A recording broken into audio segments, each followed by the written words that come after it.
У нас в гостях потрясающий господин Плющ Интеллект 3.8 с большой буквы «Г». Господин Плющ Интеллект, здравствуйте. Здравствуйте. Добрый день. Мы очень рады видеть вас в нашей студии.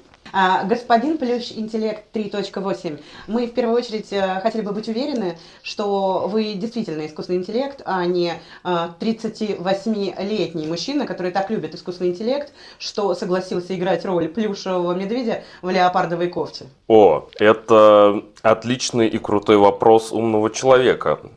Вы так тонко подметили саму суть проблемы.